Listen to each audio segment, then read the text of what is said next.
My pregnant wife moved out of the house after abusing me for months. Now, she's begging me to take her back when I asked for a paternity test. My soon-to-be ex-wife and I have wanted kids for years, and we were thrilled when she finally got pregnant last year. From day one, I wanted to be the most supportive husband and future father I could. Her father was never involved in her life. I saw too many problems up close when it came to lacking husbands, and I would be damned before I made the same mistakes. The problem is roughly 4 weeks into her pregnancy, everything started going downhill. She stopped wanting intimacy. Fair enough. Hormones and stress make that a problem. I went full stop. But then she didn't want any physical interaction. No cuddling, no kissing, slowly becoming more and more distant. Her eating constantly changed, and she was terrible about it. She would demand I get her something all day, and then the moment I give it to her, she wants something else, screaming at me. She never let me go to any appointments. No groups she went to, and spent more time away. Became cold and bitter. She's always angry at me. This went on for months. She slapped me several times when I forgot one of the dozens of tasks she assigned me during the day. I stopped doing anything for the house a month into the pregnancy. Sure, she's pregnant. I get it, moving around is hard, but she wouldn't even do laundry about 4 weeks in. And by 5 weeks, I did everything. I'm also the primary source of income. I barely sleep. I'm running on fumes. She made me sleep in the guest room. I never once raised my voice, my hand, or my tone. I sat there and constantly mentally reminded myself this wasn't her and that this would all be worth it. She didn't want me to make any baby decisions. No name, no work on the nursery, nothing. 1 month before she delivered, she yelled about how effing useless I was, how I didn't do anything, and that she was staying with her mother. She didn't let me get her anything, come check on her, threatened to divorce me, and get a restraining order if I even called her. A few weeks back, I found out about the birth of my son from a Facebook post. She posted it with her mother and some family. It effing broke me. I tried to go to the hospital and visit. They had security kick me out. After months of outright hatred, anger, and abuse were thrown at me 24/7. I effing had it. Odds are, I'm not even on the birth certificate. I opened a new account, and all my deposits are there. I took half out of our joint account. She never bought baby stuff ahead of time. Who knows what that money was going towards? So now that she has to buy supplies for our son, she's used up every cent. I've gotten a lawyer. The house is mine, and I'm the only one who has spent money on it in any way. I've sent the rest of her stuff to her mother's house. I'm demanding a paternity test. I'm not spending another damn cent until I get verification it's my son. I'm divorcing her. She chose the stay-at-home life. If she cheated, she'd be screwed. Her mother has money for a couple of weeks' stay,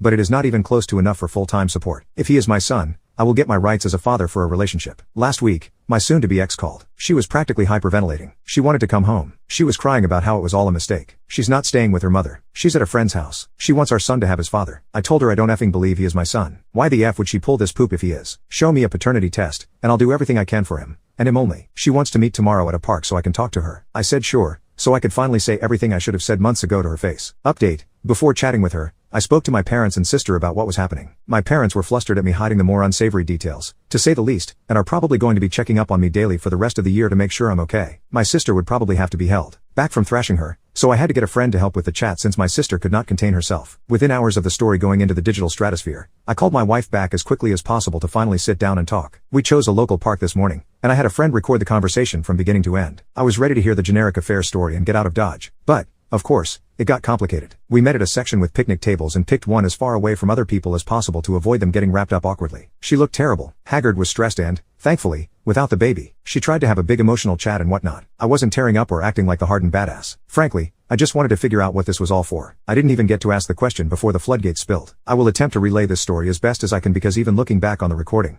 it's a mess, but also, it's because I don't 100% believe it. So fair warning, it could all be fake. This all started with her mother. As I said before, my wife's father was absent. He started well, having 2 sons with her mother before her Mel. When her mother got pregnant with her, her father went from being the picture-perfect guy he was at first and slowly changed into a negligent, abusive, unfaithful, and unsupportive jackass, ending with him disappearing when her mother was delivering. He's been in and out of prison since. No one knows why he did it. The impression her mother always gave was that she was a strong, resilient woman who withstood anything life threw at her and did anything for her kids. She has claimed to be in therapy for years. In reality, she has managed to conceal a deep hatred for men outside of her sons, but according to my wife, there was favoritism towards her. My wife also found out she stopped therapy almost a decade ago but never told anyone. Her mother seemed always to have some slight against me, and now I know why. She was never hostile but certainly wasn't warm to me, and hearing about her secret hatred, I knew where this was going. Roughly about half a year before she got pregnant, my mother-in-law slowly began sowing seeds of doubt and bitterness into my wife. She had a complete mental break. She told her about me staying late at work and possibly hiding an affair, or that I am providing the majority of the income, setting her up for a complicated divorce. Everything my mother-in-law's husband did to her, she convinced my wife I would do to her, and she pumped this poison into her for months. My wife always idolized her mother and compounding that with anxiety she suffered from for years, she dove in deep. As soon as she got pregnant, like on the dot, she fell into a mental hole within days, and that's when her mother got hold of her again. Hearing about her pregnancy triggered something fierce in my mother-in-law, and it spiraled from there. She had my wife fully convinced it was happening again. Every single thing my wife did to hurt me was at the behest of my mother-in-law. Combined with pregnancy hormones, an undiagnosed mental illness she claims to have, no confirmation, and stress, she completely lost her mind. She 100% believed I would bail,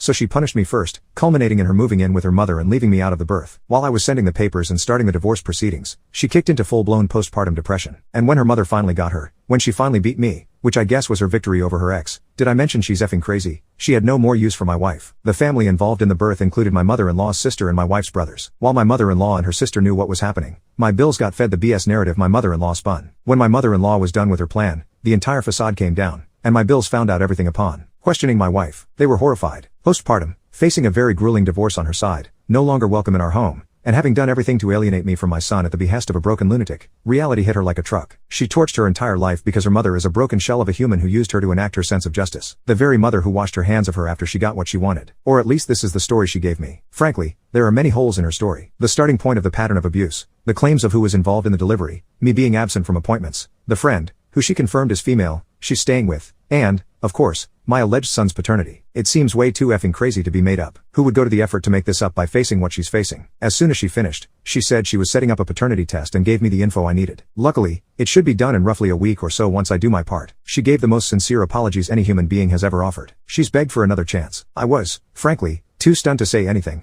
so she left and promised to call soon. I don't think I can give her another chance. I don't think I can ever risk anything like this again. God, I'm still hoping she's just being a cheating psycho and spinning a sympathy story to try and throw me off because this got way too complicated.